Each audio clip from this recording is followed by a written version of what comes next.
साहब मुझे आपकी मदद चाहिए, मुझे कुछ पैसे चाहिए। अब बदले में मुझे जो भी काम आता है ना मैं सारा कर दूंगी। मैं आपसे भीख नहीं मांग रही, बस मुझे काम दे दीजिए, मुझे पैसों की बहुत ज़रूरत है।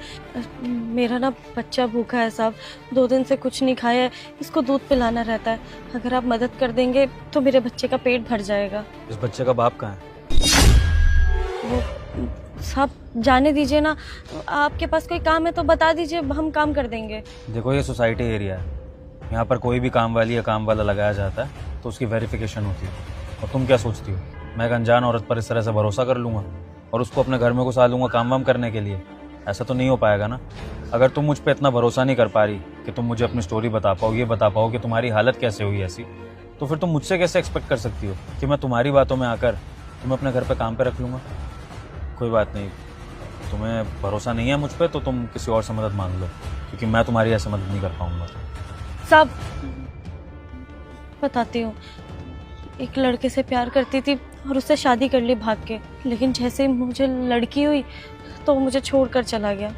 सारे पैसे, सारी प्रॉपर्टी, सब कुछ उसी के नाम पे था। सब कुछ लेकर चला गया। मेरे पास एक फूटी कौड़ी नहीं बची है, मैं अपने बच्चे का पेट भी नहीं पाल पा रही हूँ। साहब आपकी बहुत मेहरबानी होगी अगर आप मुझे कोई भी काम दे देंगे, छोटा बड़ा कोई फ़र्क नहीं पड़ता। आप अगर अपने घर में भी कोई साफ़ सफाई का काम दे देंगे ना तो मैं खुशी खुशी कर लूँगी। मैं तुम्हें अपने घर पे काम पे लगा तो लूँ, लेकिन फिर उसके बाद तुम रहोगी कहाँ पर? अगर तुम्हारे पति ने तुम्हें छोड़ दिया है तो तुम्हारा तो कोई ठिकाना भी नहीं होगा रहने का। फिर इस बच्चे का ख्याल कैसे रखोगी, कहाँ रखोगी इसको?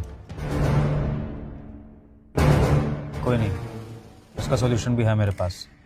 तुम मेरे घर में ना सिर्फ काम कर सकती हो बल्कि रुक भी सकती हो। मैं अकेला रहता हूँ अपने घर में और मेरे पास 2-3 कमरे खाली हैं, तो तुम चाहो तो मेरे ही घर में रह सकती हो और काम भी कर सकती हो और अपने बच्चे को भी पाल सकती हो, अगर तुम्हें ठीक लगे तो।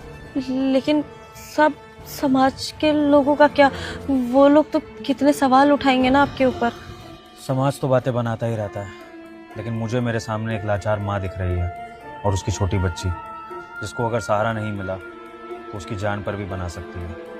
तो मैं इस समय समाज से ऊपर इंसानियत को रख रहा हूँ। बाकी फिर भी लोगों को जवाब देने के लिए इतना कह दूंगा कि तुम मेरे रिलेटिव की बहन हो तो मेरी भी बहन जैसी लगती हो, और तुम्हारे साथ एक हादसा हो गया जिसकी वजह से तुम मेरे घर में रह रही हो, ऐसा कुछ भी कह के मैं बहाना बना दूंगा।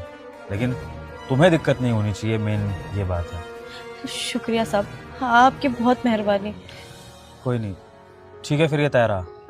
जब तक तुम्हारी ये बच्ची बड़ी नहीं हो जाती है और जब तक तुम्हें नहीं लगता कि तुम बाहर जाके कोई काम कर सकती हो या फिर अपने पैरों पे खड़ी हो सकती हो, तब तक तुम